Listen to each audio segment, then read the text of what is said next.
Hey there, I'm Paul. And I'm Alex. And we spent the last 2 months. Oh my god. And we just spent the last month playing 2-player starter sets. We got our hands on all of the different trading card games, 2-player, beginner, starter set type products to compare and try them all out. Now, we're not going to be ranking them or anything as strict as that because, frankly, these are kind of incomparable products. But we did want to point out things that we think each product did well, and maybe areas that they could improve. Yes, because presentation is a big part of a product, and if they didn't do a good job, then we'll find out. Let's get started with the first game that we tried out, which was Pokemon Battle Academy. You know Pokemon's got the like entry products for the kids. Yeah, they know their game and they show it off really well. This is a very pleasing box design. Lots of primary colors. Yeah, Pokemon products are always so bright. Like this always looks so good on the shelf. I feel like undefeated in terms of just like, if you're a little kid and you're at Walmart or Target, you are going to beg mom and dad for this. And inside, it actually says that it includes 3 complete Pokemon TCG decks, so it's 60 cards each. Yep. That's actually something that we will find in some of these later products. They don't always give you like a complete deck. This is 60 cards. Decks. So you get a Pikachu deck, an Armarouge deck, and then a third Darkrai deck that actually is supposed to sort of be like an extra one that you play after. Yeah, as a 2-player product, I expected just 2 decks. An instruction sheet to help you set up play. You get 2 tutorial guides that lead you through the decks. So this is a product that actually gave us a guided kind of scripted game. Yep, it showed us how to play and did a very good job at showing off the different board states. Yeah, turn by turn. Yes, and it felt like my hand was being held the entire time. That is something that you will see later in the video. Not every one of these products necessarily does. We get a 2-player game board. The game board inside of here, kind of excellent. It's very great. It is this like cardboard one. You know, sometimes they give you a paper play mat. This is a cardboard mat, labeled the zones well, had a little bit of text to explain what each one did. It looks like a battlefield that 2 Pokemon trainers would use to face off. And then they even give you 3 deck boxes to keep your cards organized, which is something else that you will soon see not all of these include. Yeah, you get some of the essentials. There's a rule book. There's a large metallic coin. That's a lie. That coin was plastic. You get some damage counters, and you can get a code for Pokemon TCG Live. The Pikachu deck is a full electric deck. Yep. And Armarouge gets fire. People like electricity and fire. Those are 2 good types to use for this product. We each got a guide when we played, so like you use the fire deck, I use the electric one. It is a very good job at ping-ponging the play. When one player's turn ends, the book would tell you stop and wait for your opponent to finish their turn. Yeah. Since you can't attack yet, tell your opponent your turn is over. Now it's their turn. Ask them to turn to page 5 in their own booklet. Well, you're gonna tell me? You gotta do what it says. Tell me your turn's over. My turn is over. Turn to page 5. Thanks. I'm turning to page 5. There were oftentimes pictures to let you know exactly what the board state was supposed to look like. Even your hand. Yeah, what your hand's supposed to have in it at a given time, what the board's supposed to look like at a given time. It does that thing that a few of the other products do, where it kind of actually stops the match midway through after it's taught you everything, and then it's just like, okay, go forth, finish the game yourself. Yeah, like I thought it was really nice the way it introduced us to different card types as we played so that we understood the full complexity of our decks by the end of that game. And so it could tell us, hey, play the rest yourselves. Now, I guess you gotta give some credit to the fact that the Pokemon TCG is a very simple game. Yeah. Going into this, I wanted to try to be like, okay, I'm not grading the games on is the game fun or is it like complex or whatever, but more like does the product teach it? Unfortunately though, as we learned, it's kind of difficult to separate those 2 at times. Yes. We should still always remember that the product is still meant to teach us its game, and if that game is too complex for them to teach effectively, that's their own fault. Yeah, that's true. Luckily, this game did not have that problem. Yeah, Pokemon's it's so easy, and I remembered like this game is so much fun. Like Pokemon, it's just simple fun. Yeah, it really feels like you're getting a Pokemon battle in a card game. That said, when I did play this, I kind of remembered like Pokemon has a little bit more depth than I remember. Like there is like deciding. Oh yeah, like because there were times in our game, right? Like your Sharkadet. I assumed those cards were in these decks. Yeah, I think I only have like 1 or 2 of them in here, but we do finally get Sharkadet. And now I can start attacking. Now there is one problem, which is that like I'm still in an energy shortage here. Do I retreat this Pokemon, or do I let it just go down? Do I give him that prize card, or do I try to like hedge my bets and hope my energy cards come sooner rather than later? After you do the first battle, I assume that's what they're called, then one player can take the Darkrai EX deck and sort of like a battle to prove, like, did you learn everything? We did a battle with it. I used Darkrai since Alex won in the electric versus fire duel, so I was like, okay, well, I'll play Darkrai and test you. And I ended up winning with the Darkrai deck, although I did have like a little bit of an energy drought. I think we both once did. you shuffle the decks, it's different. This is not related to the product, but I see why in Pokemon TCG Pocket, they just automated the energy thing. Like that's just a simpler way to deal with it, the energy cost of the game. So great product, honestly. It has everything I think these products should have and more. It did not have to include the deck boxes. It did not have to include the counters or the flip coin. Yeah, it includes everything you need. Everything's in full color. It's very bright and vibrant. The guided game was good. I love a guided game because sometimes I don't want to think. I think it kind of sets the bar. Oh, it most definitely does. I'm glad we started with it, to be honest. Hey everyone, today's video is sponsored by DC Dark Legion, a captivating DC-based strategy game with RPG elements that's gonna redefine your mobile gaming experience. In DC Dark Legion, you'll dive deep into an epic struggle against the ultimate villain, the Batman who laughs. Gather your team of legendary champions like Superman, Batman, and Wonder Woman, build powerful team combinations, customize strategies, and explore the DC universe. And here's the best part. DC Dark Legion actually respects your time with smart idle mechanics, so your team will actually grow stronger even while you're away from your phone. Right now, DC Dark Legion is celebrating its global launch with incredible bonuses for new players. You can download the game using my special link below, and you'll receive exclusive in-game rewards to kickstart your adventure. So join me in the fight against the Batman who laughs. That always sounds so scary to say. Download DC Dark Legion today and see why it's becoming the must-play strategy game of the year. Thanks again to DC Dark Legion for sponsoring today's video. Flesh and Blood, classic battles. So after Pokemon, we tried out Flesh and Blood, and immediately, I have to say, It was an experience. it was an experience. You get two separate decks. It's Renar versus Dorinthia. This is the classic battle set, and it says on the back that it is designed for new players. And the fact that it says that, I think is sort of a lie. Oh yeah, I most definitely think that's a lie, because what is actually in this product? Two ready-to-play 40-card Blitz decks, plus hero, weapon, and equipment cards. You get a mini lore book and a paper playmat. And off the bat, you might notice that there's a glaring omission there. Okay, so we've already kind of run into a bit of an odd problem. Yeah, Flesh and Blood has a nice little playmat, and it gives us this cute little lore book that has like, We've got our decks. different like people on it, but this is just character lore. It's all stories and pictures in here. Yeah, there's nothing else. Like, this box doesn't have anything else. There's no instruction booklet. Yeah, I kind of assumed there still would be one, because why wouldn't you have that? It's kind of obvious. Yeah, there's no instruction booklet in here, and that's just so weird to me.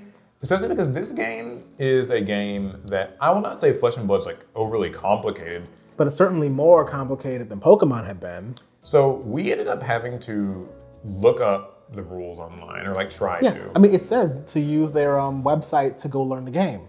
So it turns out in order to learn how to play, you have to go to their website. But the problem is it's learn how to play with Aurora and Terra, pick up decks from your local game store. And I guess we didn't get Aurora and Terra, and so it's teaching us how to play those. Yeah, they had like some videos that were supposed to teach you how to play the decks, but like the video specifically for these two decks had already been taken down off their website or like off their YouTube, so we could never find it. Yeah, we ended up looking at a different deck's how to play guide instead and tried to use that to learn the game.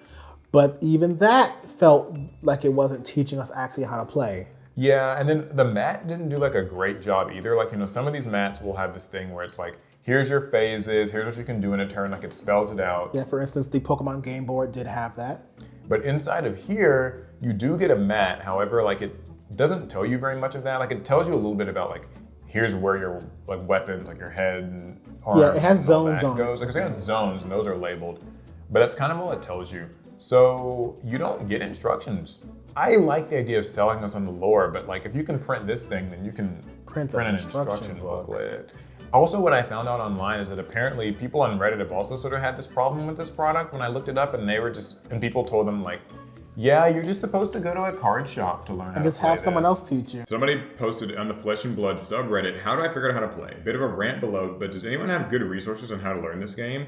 I've never played this game. I bought the round the table box. No instructions or rules. Do they even want me to learn how to play their game? I'm about to go watch some YouTube videos. I really just came here to complain that this new player experience is really bad and just hope they add more tutorial stuff.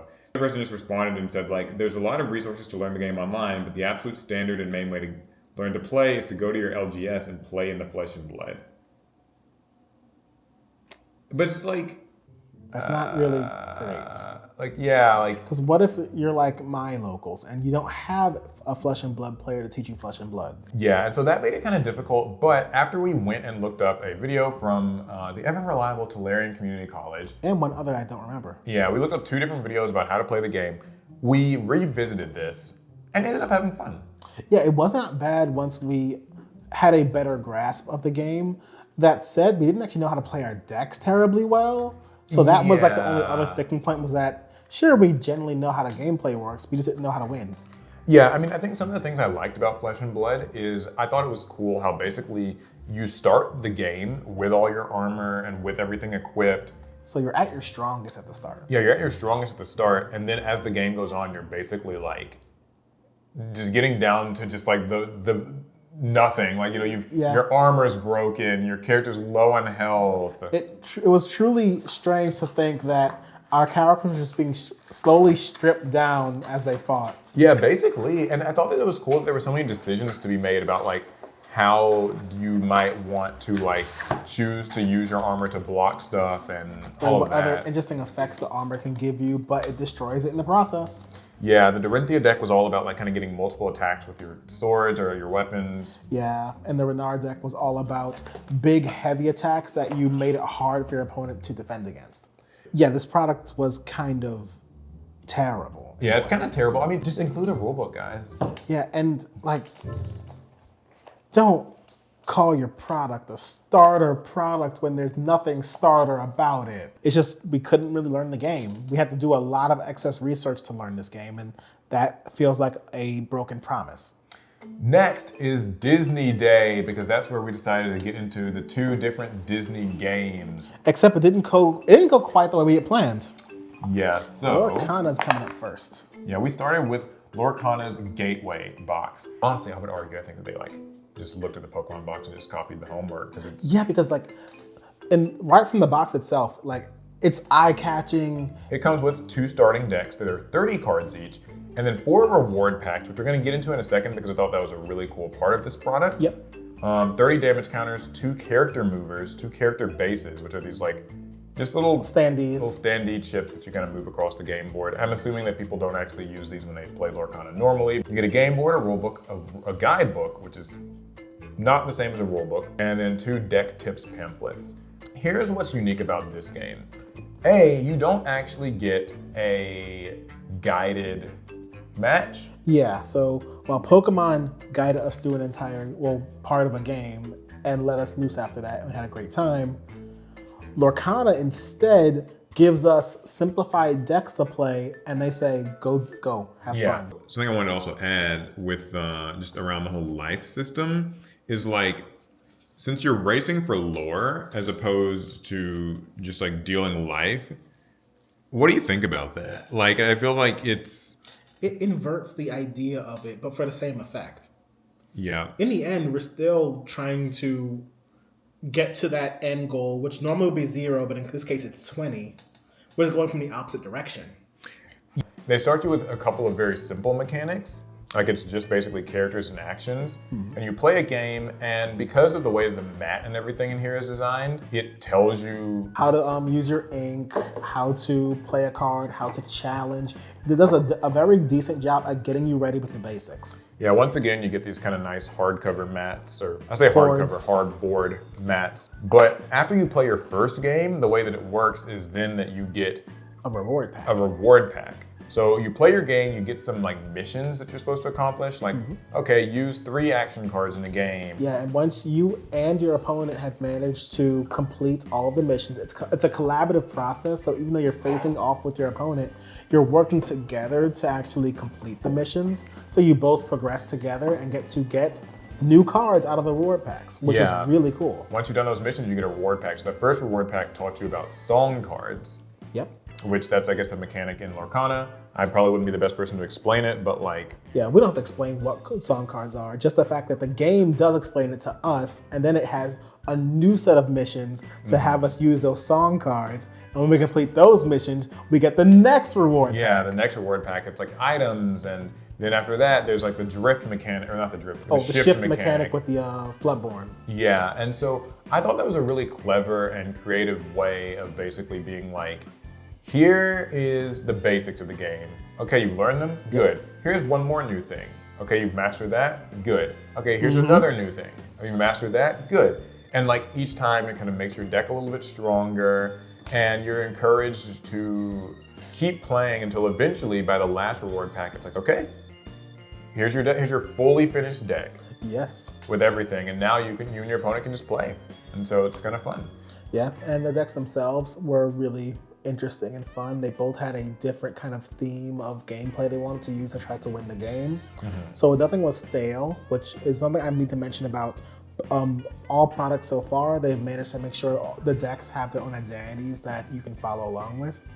Yeah, but actually that's a really big thing to me is like, if you feel sort of connected to your deck, like, oh, you recognize these characters, or they all of them seem like they're, you know, allied in some way, like an all electric deck versus an all fire deck, or, you know, orcs versus like warriors.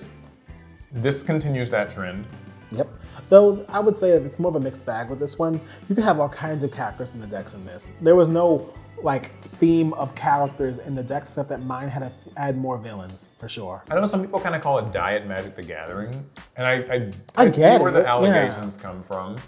However, It's still its own thing. I do think it's its own thing. I think it's got enough flavor to like separate itself.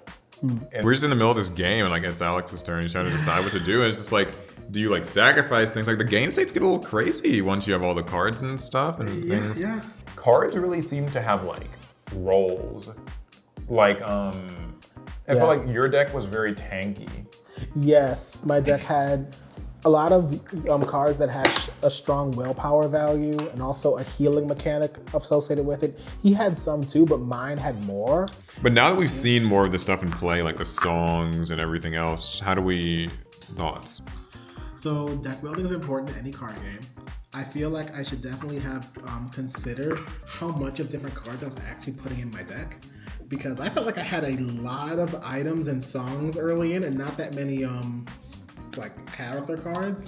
So I had to try to really be very careful with how many I held on to and use at a time. At all, I mean, I think Disney Lorcana basically takes the blueprint that Pokemon sets, and while it doesn't have a scripted game, it's got its own take on a scripted game. And it's pretty great. And it's pretty great. I would say that in that way, it almost exceeds it because it's really taking you on a journey, which is cool. So, Yeah, so, I mean, this game breaks no promises. Lorcana, I'd say it also gets like an A.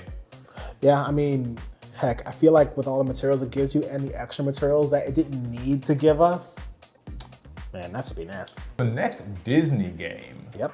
was Star Wars Unlimited. Yeah, so unlike the first 3 games, not a big box here, small Yeah, box. it's closer in size to like the Flesh and Blood box. From the outset, it kind of just looks like it's just 2 decks. This one gives you Ahsoka Tano versus General Grievous. So all you Star Wars heads know who those characters are. Have you played Star Wars before? Yes, I have. Oh, really? Okay, so you technically know a little bit about this. Yeah, though I only played Star Wars for like the first month of its release, so I only played with the first set of cards. I don't remember everything about the game, and I definitely don't know what it's become now. Inside, you get 2 different decks. You also get some damage counters and some rules. 2 play mats, even 2 deck boxes. And that's a lot for this little box. You don't get the cardboard mats like some of the other games, although I will still give this game credit because The paper mats are good. but what I like is that everything is very clearly labeled on this mat, and they do include like reference keywords at the bottom, the structure of a round. Out of all the playmats and boards, I found this was the most useful one of them all. And as for the game itself, I gotta say, I was very pleasantly surprised. I had never played Star Wars Unlimited before. I knew nothing about it. Yeah, I played it for the first month of release, and then I kind of stopped after I didn't have any of my friends play with me. I thought that the whole like space units and ground units thing was like, it just kind of felt like a Yeah, unique it little was thing. a different way of looking at a battlefield between 2 players. It's some things can interact, some things can't. You gotta try to control both of these zones in order to win, but there was still even more to it. Yeah, the leader in the base system was cool. I feel like people would kind of look at leaders as like, oh, this must be like your commander in Magic the Gathering. And it's similar to that, but I like that your leader has like passives that you get to use throughout the game, and then also like you can summon the leader into the fight, usually a few turns in. You draw 2 cards every turn. Yeah, it's kind of weird. So like this one, I would say that just Star Wars is the most unique card game out of all of these. Give or take maybe Yu-Gi-Oh! In that like it's literally back and forth. And to just talk about the product for a moment here, it doesn't even guide us through gameplay. Yeah, I was surprised. So there is not a scripted game, but We didn't need we it. didn't end up needing it. The game was like so simple, and we did read the instructions, which were very clear. And then it even still includes like the setup thing on the mats and the round structure on the mats. It was actually rather easy to keep track of how play worked. So that was really helpful. Yes, I won. I took the last attack on the base for 30. Wow. So while this isn't the curated, like, newbie to this game experience that we got from past games we've tried, this one at least has a lot of the things I like to see in these sets. We got a playmat, we got instructions. At the very least, we can use what they gave us Yeah, to play. this game. The only thing that made it difficult was because there was literally no guide for playing. So we didn't actually know what our decks did. Yeah, that's true. Like we weren't entirely sure like what our decks are supposed to be doing. Like we sort of ended up getting the hang of it, like because your deck was all about. Mine was very defensive in nature. Well, it was about tokens, or what are they called? Oh wait, sorry, yeah, I'm thinking wrong game. Yes, I would make lots of battle droid tokens and use swarm tactics to win, but I would also spend my tokens for effects, so it was really interesting. But while that's a small mark against the product, that it doesn't really help you learn your personal deck that well, it was very easy to play. Yeah, very easy, very fun. I think this game surprised me the most in terms of like, yeah, this game's pretty cool to play. I guess I've been missing out on Star Wars. Also, I know that we keep kind of harping on this whole like including boxes in the thing. It's not a big deal because eventually you'll just move on and like, you'll buy get yourself your your own own deck box and box. sleeves. But like, still, if you imagine kind of being a true like young newcomer to some of these games, being able to keep track of these if you want to revisit the product is still important. The next game we tried to play, Yeah, so there was some misfire here. we played My Hero Academia collectible card game. So this one is interesting. It is a 2-player rival box with Izuku Midoriya and Katsuki Bakugo. However, This is not a starter set. It's not saying it's a starter set. it is a rival box, and though it might appear to be a starter product, and it does sort of, I guess, masquerade as that, what makes this different is that this game is part of the Universes series of card games, which is kind of its own like system Yes. that card games use. And so if you've played other Universes games, then this works very similar to those. Like it's just a skin on top of a Universes game. You can actually mix and match universes like sets and just play them against each other because they use the same skeleton just fine. Either way, this says that this rival box contains 2 51-card rival decks plus 2 random ultra rare cards from the My Hero Academia collectible card game. As an anime fan or just any young person, you see this kind of art and you're drawn to the box. You want to see more of this. For sure, very glossy, well made. It opens up. I love the way that this like opens up like this. Like it just Yeah, kinda like I feel like it's a shame to only use the opens box and once when it closes. does that. Here's the problem though. The first time we played this game, it was kind of complicated. Yeah, it didn't help that we just eaten lunch and we're tired. Yeah, so we stopped for the day and decided to revisit it because we found the rules to be extremely, extremely obtuse. Because that's all we had time to do. Discard one momentum means to spin one momentum and place it in your discard pile. Spin one momentum. That's What is that again? what's the yeah? Is that this? Wait, what is momentum? I'm honestly, I was hoping it would make more sense at some point. We started getting into this rule book and page by page, taking like minutes on end to get through any one page because there was lots of small text on both pages. It took a while just to read it. Here's the thing about My Hero, and I guess maybe this is just universes. These games are a little bloated. I don't say that as a knock against them. I am certain that for those of you guys who play these universes games and have fun with them and stuff, It all just makes sense. I'm sure it all makes sense. But for us newcomers who did try to learn and play this game, it was daunting.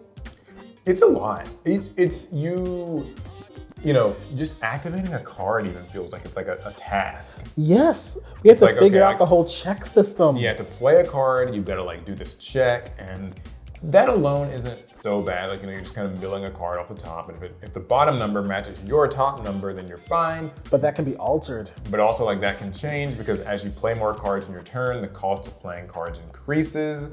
And if you don't pass your check, then you can still finish the cast, we'll call it, by like tapping other extra cards that you've got. And then once you finally fulfilled that, your card gets played. Yes, and then if it was an attack, your opponent has to now block, and now there's a couple things they have to do with the blocking steps. There's kind of these reaction phases, and then like blocking has this whole like thing where like you add up your, what is it? Your block number plus their speed. Plus their speed. And then whatever progression number Plus you're the card on. pool progression number. Yep. And then you give a check to see if you successfully block. And what's nice is if you blocked all the damage, but you had to learn enough to get to that point first. And then that's also not including the fact that like when attacking, there's like, you can attack The three high, zones, low, yeah. mid, or whatever. And to be clear, the rulebook teaches you all the rules. Yeah, it's all so, there. Unlike Flesh and Blood, they're including a rulebook in here. It's just that it's a lot. We actually ended up finding that just the reference page on the back was the most useful thing just because it actually gives a turn structure and kind of tells you like, here's how you do a check, and then you do this, and you do this. So that was in the nice. game's defense, we did not realize that was there at first. We, like with Flesh and Blood, kind of just had to watch a couple videos. Yeah, the videos helped. We weren't really sure yet, but we ironed the rest out through play. This is one of those games where like I feel like it definitely would help to have, like with Flesh and Blood, have a person who already knows how to play. This could have used a guided tour. 100%. Just to tell you how your turn is supposed to like flow. I feel like I was never quite able to like get a grasp on that. Yeah, once you get an idea for how gameplay works, then you can play a lot easier. But we were stumbling through it at first. We stumbled so much we had to stop early. We weren't getting anywhere. We had so many questions that we couldn't easily answer. This product was fine. I think that it is not, for what it's worth, it doesn't seem like it's actually promising to be like a starter entry product. Yeah, though we came in with the wrong expectations and thought it was supposed to be that. So I won't mark points off because it's like, there is a rule book. The decks are in there. There's a playmat. The playmat could have also maybe used a little more text on it. Yeah. Like just to say, like just remind you what to do during phases, but It does. I think it's doing the job it was trying to do just fine. Okay, what do we have next? Magic the Gathering. Foundations. So, I was really glad we saved this towards the end because we were, at this point, we were kind of fighting to get through some of these games. Yeah, we saved Magic and Yu-Gi-Oh! For the end because like these are the two games we kind of know how to play already. Yeah. And, like, it's literally, it's like Magic. And like at this point, we'd already played Pokemon and Lorcana. So we saw this big box and we're like, this is gonna be interesting. Yeah, and interesting it is because the Magic the Gathering Foundations, the back is pretty simple. It doesn't really like have... The top is simple. Yeah, the front and the back, they're very simple. They don't like sell themselves in a huge way, but it's also like Magic. You kind of already know what it is. It is the card game. You get 2 instant play decks, 2 learn to play guides, 2 play mats, 8 jumpstart decks and 2 spin downs. Very simple, like design on front. Inside, something that I already thought was great was that you get these nice play mats. They could have some text reminders. That's something that like Star Wars did well. Yeah, And these are other games, utilitarian. They are meant to be. They're meant to have cards placed on them, and nothing else is necessary. A cool thing too, though, is that each deck got like this little guide. So in addition to the full rules, you get a Cats deck guide and a Vampire deck guide. I used the Vampires. Yep, so just like with Pokemon Battle Academy, we get to have a nice scripted game using 2 different guides. One for me, so I know what I'm doing during my turns. It even tells me what he's doing during his turn. Yeah, it has these like warnings that are like, your turn is over. Pause here while your opponent takes their 5th turn. You'll be very involved in this turn, so stay sharp.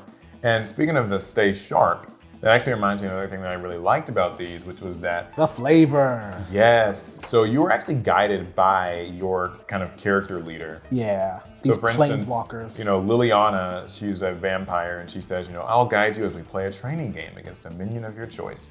Or a friend. A friend will work as well. Whomever you have handy, let us begin.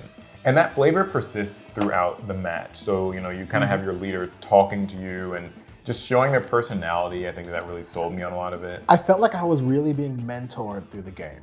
Yeah, and I thought that was really cool. Sometimes like these games are just very rigid in how they explain stuff, but adding a little bit of flavor always helps. Yeah, I felt like I had some vested interest in playing and seeing if I can win this game because I was guided through by, I think his name is Johnny, and he wanted me to win, so I was gonna win for his sake.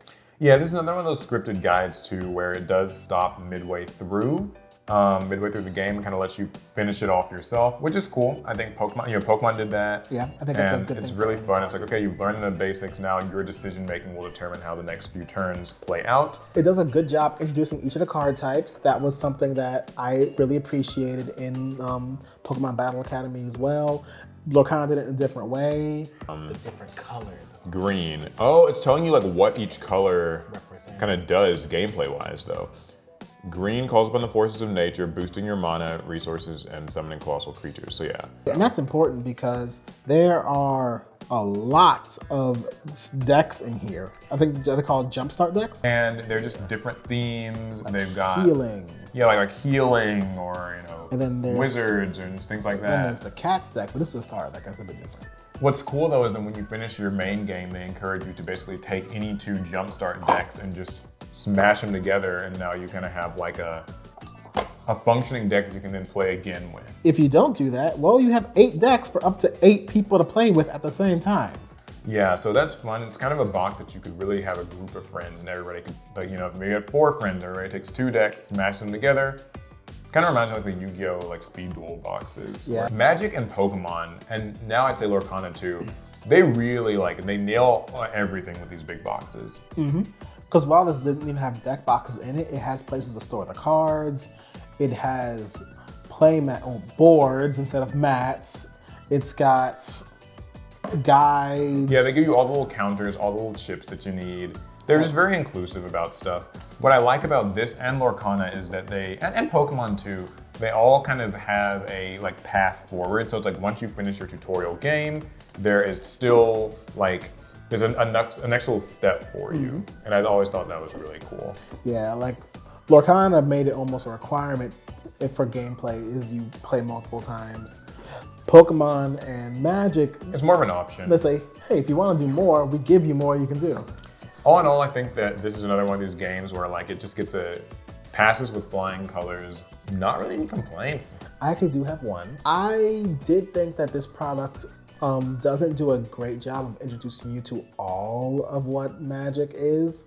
Because True. Magic is insane. So there's actually multiple other card types that aren't introduced in this at all. So you would just have to find out on your own later about them, like Saga cards. Oh yeah. Front cards that can flip. You had double cards that have 2 different cards on the same thing. There's just a lot that you just don't learn about here.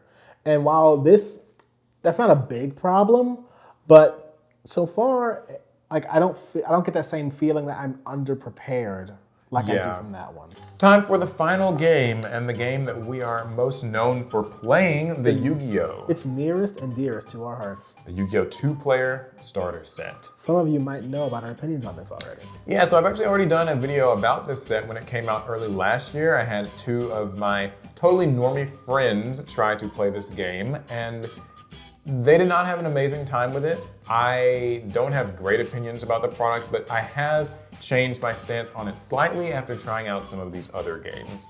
Yeah, this is a very Spartan product. It's not trying to include too many materials. It's just, the main thing are the decks and this very handy Yeah, you get this handy learn-to-play little learn to guide. play guide. So you are getting a scripted game in this, so it is similar to Magic and Pokemon in that way. However, You see a little space at the bottom? you know what that is? That's foreshadowing. So this is, you get 2 decks. One is Synchro based, one is Xyz based. And Those are the most popular summoning mechanics, so yeah. yeah, 2 smart choices. I really like Synchro and Xyz summons. You get a guided game, and right off the bat, you're going to be having to follow this little booklet. It is very text dense. Yeah, I don't think there's any guide that was more text dense than this one. Yeah, even My Hero Academia, which has a lot of text to explain, still didn't feel quite as dense as this one does. I think it might just be because like the pages are so small in this. Yeah, this is, I think, the smallest guide we've had. And also because it is black and white, which I guess was a cost-cutting measure, They say it's supposed to be a comic book. because there's so many pages. Yeah, right, sorry, I forgot. It's a comic book. That's why it's in black and white. And Last time I checked, my comics were in color. the other games that had guided things gave each player a booklet. Most of them. And I think that's something that this should have done, because whereas in Pokemon, you and I could like each have our own separate book as we And we play. can like move at our own pace. Move at our own pace, kind of read at our own pace. I can read while your turn is happening. I can be like, okay, like I'm just reading to make sure I know what I'm gonna do in the next turn. Here we have to pass this back. And forth. But the booklet tries to close itself halfway every time you take your hand off it. So someone's hand had to always be holding it open. Yeah, it's like that's something that I feel like they should have been able to kind of like. Another problem with this was it doesn't actually read well. It's a mixed bag here for me. It explains things pretty well. It goes through all the And thoroughly. mechanics and it's very thorough. I would actually argue that it is, given what you said about Magic and even Pokemon, it is more thorough than either of those is. It makes sure that when it does introduce a mechanic, it will like go in and be like, okay, here's every encounter that, or every like situation that can happen when a monster attacks. This is an attack a defense position monster. This is an attack lower, equal, greater, like all that stuff. But I think that the sort of trouble comes from the fact that it's hard to follow along since you get these pictures that are A little small. how the game state's supposed to sort of look at a time, but you might have realized something. A, the pictures are small and in black and white, so it's hard to really tell. There's no life counter of any kind because this isn't one of those games like Pokemon where it's prize cards or Magic where Yeah, it's there's a not die. an easy way to count life in this game. So they just have to sort of tell you at different points, like here's what player A's attack should be, here's what player B's attack should be. But that's all set dressing for the fact that there's not a playmat in here. Yeah. It doesn't even explain what zones are or Yeah. if they even exist. So when you look at the just kind of these close-up pictures, you just sort of are putting the cards down. There aren't even zones in the pictures. Yeah, the pictures don't have zones.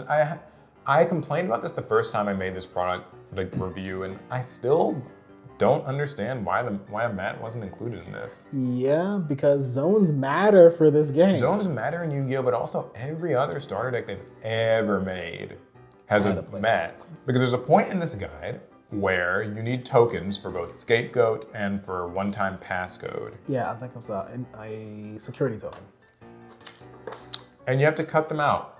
Yeah, you see how small that little piece of page is? Yeah. Can you imagine how small those tokens were? You have to cut these out just with scissors, cut them out of the back of the book. And that's actually insane to me. I don't. Yeah, because the text is so dense, it can sometimes like be weirdly hard to actually recognize whose turn it is. Like Pacing with this book was really hard. at first I thought like maybe that they changed the border or something when it's like player S or player X's turn.